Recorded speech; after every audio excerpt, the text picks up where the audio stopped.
The internet did it. The internet Scooby Squad mystery machine has solved the mystery of what the heck happened to Mary Jane in Spider-Man 2 and why she looks, let's just say, not so much like a model anymore.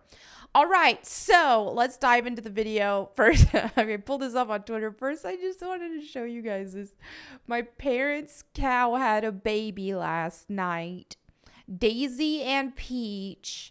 Aren't they so cute? I'm going to go see them soon. Anyway, let's get back into the video. So, the mystery is solved. So here we have Manga Lawyer made this tweet. They said, Insomniac writer of Spider-Man 2. All conclusions and arguments directed to notice patterns are reserved for Twitter users, and under no circumstance I'm claiming this is a self-insert. Let me move my face. Oh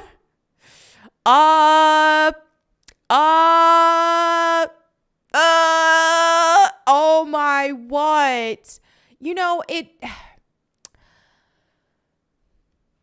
I don't understand. This is not even the first time we've seen this year. I mean, this, for once, this is actually a biological female, so there's something. But earlier, and I reported on this too on this channel, with the Fable character looked like a self-insert from, I believe, a writer who was a transgender LARPing individual.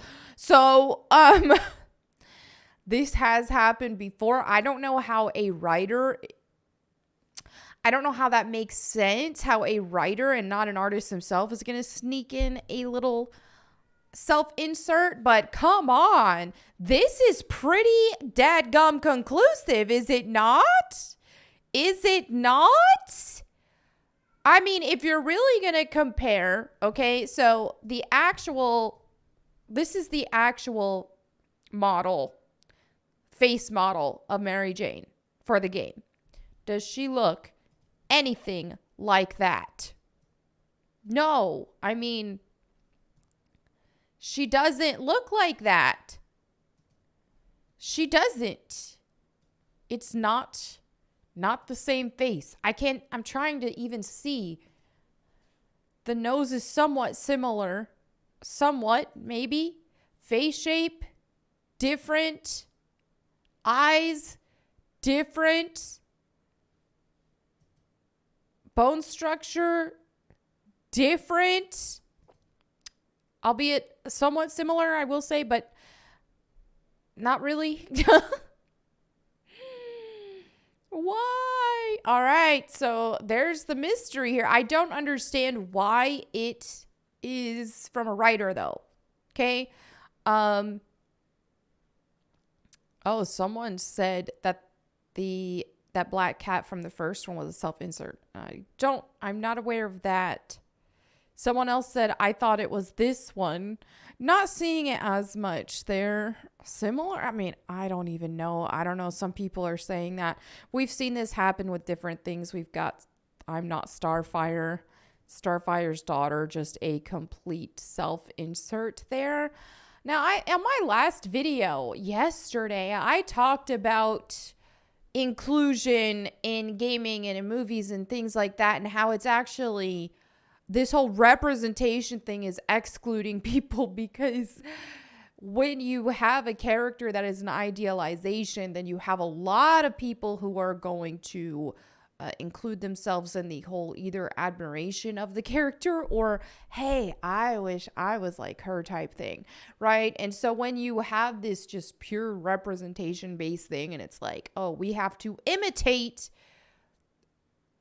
something that is not next level, something that is not an idealization, then other people aren't going to be so keen to want to emulate that and identify with it. And when I say identify with it, I don't mean, oh, she just like me for real. It's more like, I want to be like her type thing. So it's a completely different thing. But yeah, I mean, this is very modern day gaming stuff. And people have asked me over and over again, are you going to play Spider-Man 2? Are you going to play Spider-Man 2? And I have just said out the gate, no, I'm not. Even aside from all the woke stuff that they've done with it, all of the making characters uglier, that sort of thing, which I don't like, which is being plagued in the gaming industry. I already don't like that, but just the way that the game is, this is just very, I know some people are going to be mad, and it's funny, I'm going to be dissing this game in a PlayStation hoodie. I didn't plan that, but it is what it is. It just is very modern day, standard AAA game, and I am over it with most AAA modern day, gaming. I don't like what video games have become. And I've talked about this so much on this channel. But if you just look at how games used to be, first of all, they were more creative visually. You had some really fun art styles there because they couldn't do extremely hyper realistic. They got creative with the style. Now everything is focused on just average realism, this, that, and it's boring. I hate it. I don't like it. I feel like a realistic game should be the exception, not the mainstream, not the main thing. I like video games as an art form. I like those Jak and Daxter art styles. That sort of thing, or even like classic Tomb Raider art style. Like classic Tomb Raider looked stylish. It didn't look realistic. Even when you're looking at the remasters and they've revamped the graphics as an option, they're using like the CG version of Lara Croft from those days. And so it's very stylish. Like that is it for me, man. And it also helps when you want to make a character look idealized. You want to make them look next level, spectacular. And I mentioned in my last video, like Goku, for example. I mean, Goku doesn't look realistic. And that's part of the appeal there, right? So there's that. But even just going with gameplay, and I'm going to knock on the gameplay too. I'm just going to do it. And I know some people are going to get really mad at me. And I've done the same thing with God of War reboot crap. And people get so mad because the stands are vicious. They are vicious. Same with reboot Tomb Raider stands. All right, same thing, man. They will go for the jugular. They get very mad if you criticize their babies. But here's the thing. And I played some Miles Morales. It came with my PS5. I liked it at first. And I think a lot of it too was just like, oh wow, this is like my first PS5 game. But I didn't finish it, didn't complete it because I just got over it with so much of the standard modern day gaming stuff I don't like. The slow walking, the constant chattering nonstop, use your spidey sense so you can see things glowing and give you an obvious direction on where you're supposed to go and what you're supposed to do. And if it takes you any more than 5 seconds to figure it out on your own, we're going to have the character talk to you and tell you what to do. I hate it. I hate the constant hand holding. I hate the constant blabbering, characters talking all the time. Too many cutscenes, QTE stuff, the gameplay taking a backseat to the story, and the story being very modern day at that. I don't play video games to watch a movie. I don't, and especially not a modern day movie. I just don't. And so I like to see cutscenes be something that is like a reward, like in the classic Tomb Raider games. You felt like you got a little bit of a treat when you got to encounter a cutscene. And even so, the cutscene wasn't filled with chatter, chatter, chatter, chatter, chatter, chatter, drama, drama, drama, drama, drama. Oh, it wasn't like that. It was, oh, here's Lara Croft doing something cool. Here she is. She's going to get on her motorcycle and stand on it and jump up off of a ramp and dive into the water and get into a yacht. That sort of thing. That was cool. That's what I want to see with cutscenes and stuff. I don't want to just see, oh, the drama. Oh, more drama. Oh, this, oh, that. Soap opera. Video games have turned into soap operas, I'm telling you. And the amount of people who defend it, it's just, dude, not to say that you can never have a dramatic story or a story-centered game, but again, those should be exceptions, not the rule. Games should be video games, fun escapes, all that sort of thing. So I mean, this is, and some people are trying to act like, oh, Spider-Man 2 isn't woke, Spider-Man 2 isn't woke. It is. Now, if you like it, that's totally fine and great. Those of us who don't like woke stuff, we can have a tolerance for it if the material is good enough. You know, I loved the Batman movie. That movie was woke. I'm not going to say it wasn't woke just because I like it. You know what I mean? I'm not going to do that. I'm going to say, oh, you know what? This movie was pretty woke. It did have a lot of woke narratives in it, but I liked the movie because not for those reasons, but because the rest of it, the themes, the atmosphere, the actors, that sort of thing. Like, I just liked it. It just appealed to my interest and I was able to overlook that stuff. And so I think, you know, you can't deny, like, you can't say Spider-Man 2, this game isn't woke. Like, we've seen enough. Even if you haven't played it, we've seen enough conclusive evidence of just how woke this game is. But you can like it, but it's woke. Let's call a spade. All right, so here we have, and this is a thing that goes with a lot of this virtue signaling in modern day games too, is that's what it is. It's performative virtue signaling. It's a bunch of activists that they have hired in the gaming industry because that's how the gaming industry is. It's been hijacked by a bunch of activists.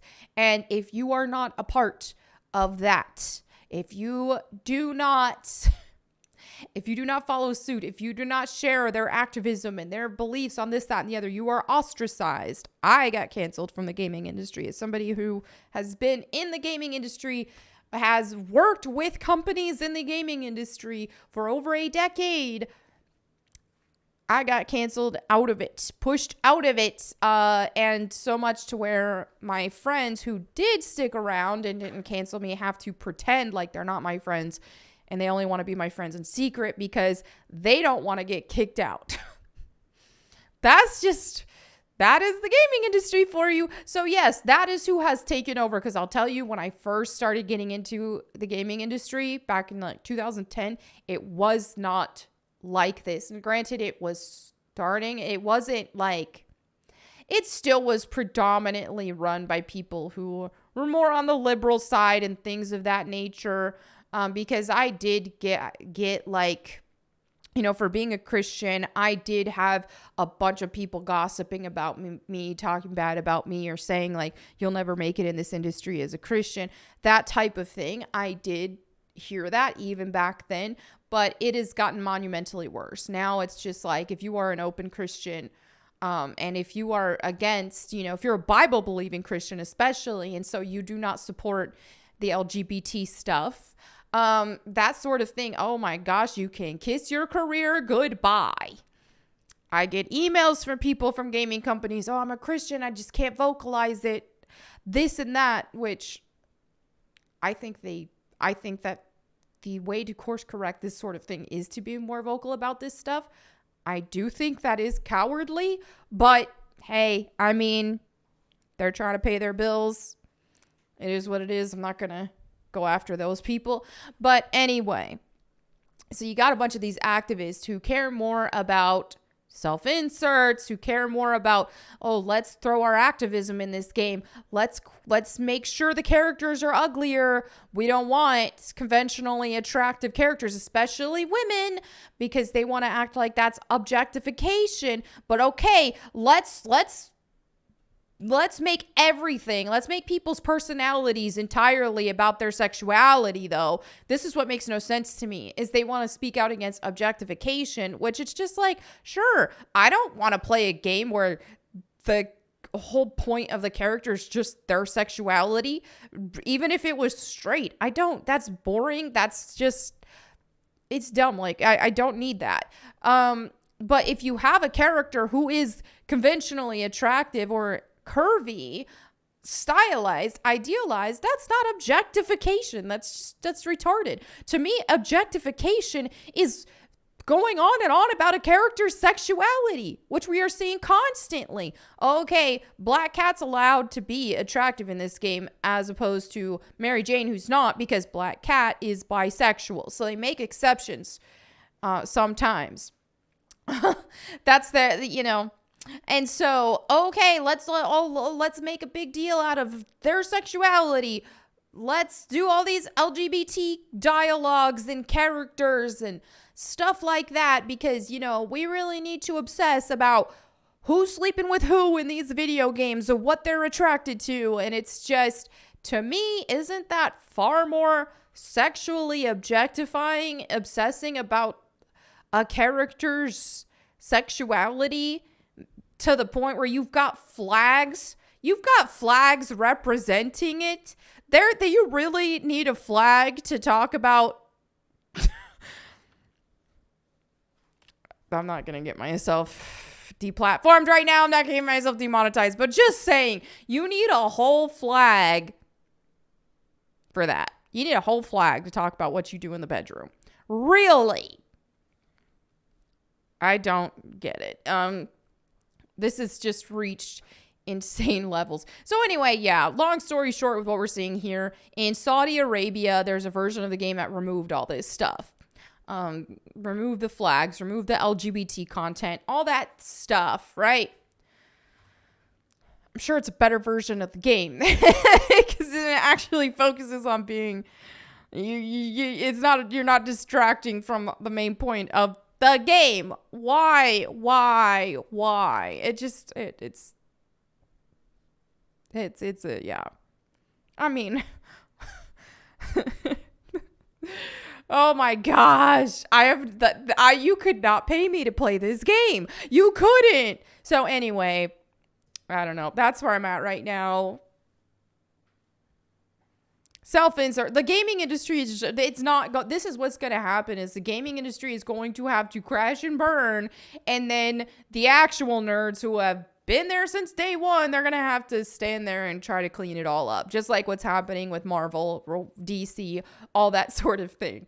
People saw it was the cool thing to do, so they wanted to insert themselves into it. The activists did, who don't even really care about this kind of stuff, and they just wanted to insert their politics, insert this, that, and the other, and yeah, and then ruin everything, and then leave and bounce. Oh, this ain't the cool thing anymore. I'm out. That's exactly what's going to happen. Gaming at large, modern day gaming is not actual gaming. You know, this is the reason why things have turned into this is because we didn't gatekeep it. And I know I, for one, am partially a part of that problem because I remember back in the day, there was always these conversations about, oh, are you a hardcore gamer? Are you a casual gamer? Are you just a casual gamer, fake gamer? People are always calling people fake gamers all the time.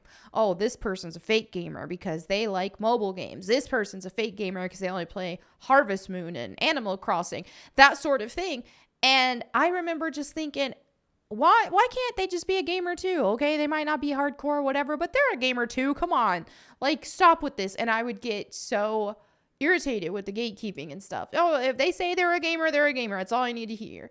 Well, little did I know that these people I was trying to defend and try to accept in our hobby, little did I know that they were going to try to take over everything and get us to this point to where we don't get very many actual video games anymore. We get interactive stories with flashy cutscenes, hand-holding, ridiculously easy because everything has to be accessible to the most common denominator of fake gamer. So they care more about watching the cutscenes. They care more about being told what to do. They don't want to have to use any brain cells. They don't want a game to be too long. This, that, and the other. And so that is who the industry at large is trying to accommodate, with some exceptions that we do have at least still more in the East, like Japanese games and stuff, more so than anything lately. I mean, we still have like Soulsborne games, things like that.